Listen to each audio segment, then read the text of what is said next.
கருவேப்பிலையே ஏன் மாமனம் பெற்ற மல்லிகையே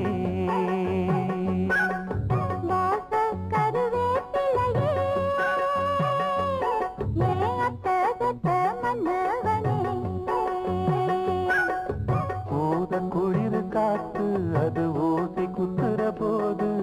பொன்ன நினைச்சு தூக்கம் போச்சு